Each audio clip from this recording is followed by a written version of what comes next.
en nerve, karaktererne i historien, i alle de ting, der gør sig gældende der. Og igen, det er ikke let opgave. Det er ikke godt. Tak. Tak, Erik. Tak. Erik, jeg er røget. Er du røget? Jeg er sparet.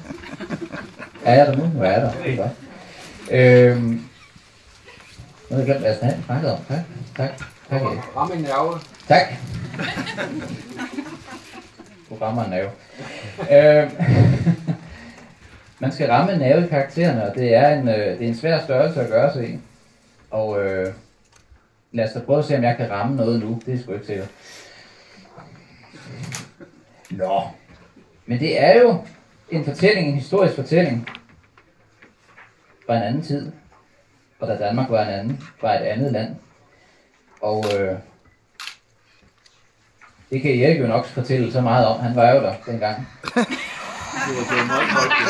Det var meget koldt der, det synes jeg egentlig også, at det minder om. Så ja, men jeg synes da, at vi skal prøve at kigge lidt nærmere på et lidt senere tidspunkt i bogen, faktisk. Ikke slutningen. Nej. Vi ved jo, hvordan slutningen er. Der kommer en toer jo. Nej, men lad os kigge nærmere på for eksempel kapitel 26. Okay. Som jo er med Heinrich, Peter og Søren, vores 3 piberdrenge, og Gardehusregimentets kaserne i april 1848. Gardehusarregimentets kaserne, der ligger i Goddersgade i København, er en høj bygning og lige så lang som hele den brolagte gade. Søren betragter forundret den imponerende Gardehusregiments kaserne, der står som en fæstning midt i København. Bygningen strækker sig op imod 4 imponerende etager med en solid kælder under jorden. På hjørnet af den massive kaserne står en imponerende port, flankeret af 2 vagtsoldater på hver sin side. Foran kasernen åbner en stor plads sig, der virker større end selv de mest udstrakte kornmarker. Da hestevognen triller op foran porten, åbner vagterne porten majestætisk, som om de inviterer til en indgang til et storslået slot. Jeg måske rejse mig op. Den kæmpe store gårdsplads er omringet af hærens bygninger. De er dog ikke så høje som kasernens hovedbygning. Flere af soldaterne står ret og står stift i snorlige rækker. Foran soldaterne står en soldat, som sandsynligvis er kaptajnen, og giver dem ordre.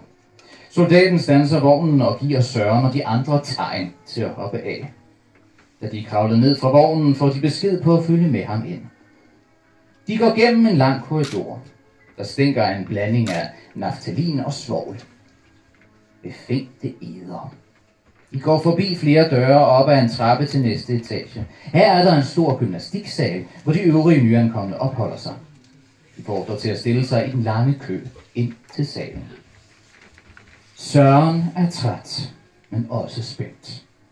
Jeg er sikker på, at hvis min far levede, så var han nok pavestolt af mig nu, tænker Søren. Hans tanker afbrydes, da en ældre dame, der sidder ved et længere bord, råber, næste! Endelig er det blevet hans tur. Hun har et stramt tilbagetrukket hår, der er sat op i en knold.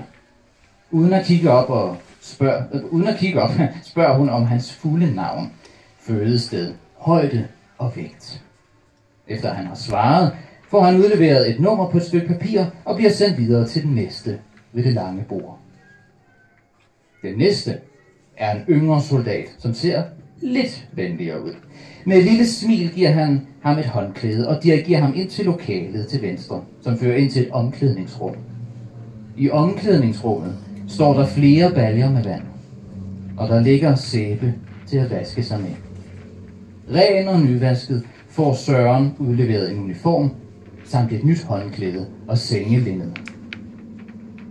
Søren er ved at være godt sulten. Han kan dufte middagsmaden længere ned ad korridoren, men inden han kan få noget at spise, så skal han sammen med 20 andre af de nyankomne anvises til sovesalen, som ligger på anden sal. Det er en helt ny verden, der har åbnet sig for ham. Han når kun lige at få reddet sin seng færdig, da en sergeant dukker op i døråbningen.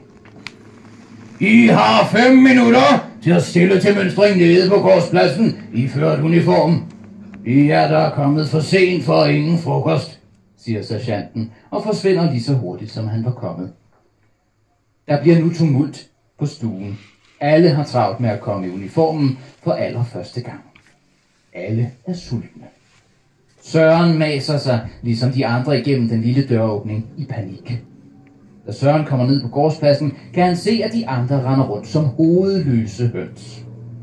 Det er tydeligt, at de ikke aner noget om, hvor de skal gøre sig selv. Træd an! Kommanderes der højt ude på gårdspladsen. Som en flok forvildede høns, så lykkedes det pludselig Søren og de andre at stille sig op i ret stilling. Dog i nogle meget buede rækker.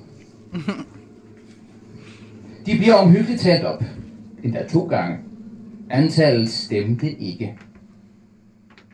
Der mangler en mand. Det er Røde Willy, der mangler. Men jeg ved ikke, om jeg skal sige det, tænker Søren flygtigt. Det er nok dumt af mig. Sige noget lige nu. Giv vagt! Rør! Bliver der råbt. Søren ved ikke, hvad rør betyder. Og han kigger derfor lidt ud af øjenkrogene og kan se, at alle de andre nu står med let spredte ben. Han skynder sig at gøre det samme. Ham, der råber kommandoerne, er en lille bredskuldret mand med overskæg i midten af 30'erne, men med en meget dyb stemme. Sergeant Karl Nielsen, jeg er sergeant i de næste 3 uger, hvor I vil gennemgå en basistræning, inden I bliver delt ud til jeres bataljoner. Bataljoner. Jeg skal nok lære det. Godt. Gentag efter mig, bataljoner. Tig stille. Her kræver vi ro og orden. Vi tolererer ikke unoder, og dem, der overtræder reglerne, vil blive straffet hårdt. Straffen kan være op til 10 dage i spillet, så det har I jo slet ikke tid til. Men her er nogle grundregler, siger sergeanten og rømmer sig, mens han peger hen mod en bygning.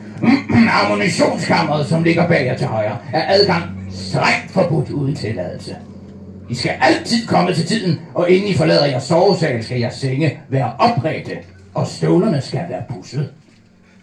I vil blive vækket hver morgen kl. 5 med en reville. Godt.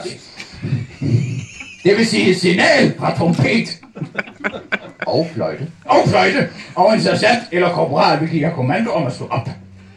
I løbet af ugen vil I få udleveret jeres instrumenter, og når I når så vidt, skal I på skift være på vagt og spille revillen. Fælles for alle er spisetiderne, gymnastiktimerne og sovetiderne, som er kl. 22. Er det forstået? Ja, vel, herr sergeant, råber de alle i kor. Træd af, siger sergeanten og går væk fra drengene, der straks sætter sig i løb hen imod spisesalen. Inden vi sidder Søren sammen med de andre nyankomne og de øvrige soldater i spisesalen og får dagens ret. Kartofler med dyppelse af fedtflæsk og løg. Søren nyder hver en mundfuld og kan godt lide, at der er så rent og så ordentligt. Her vil jeg forhåbentlig trives godt, tænker han, og kigger rundt og møder flere smil ved bordet. Må ikke jeg får mig nogle gode kammerater her? Hvem ved?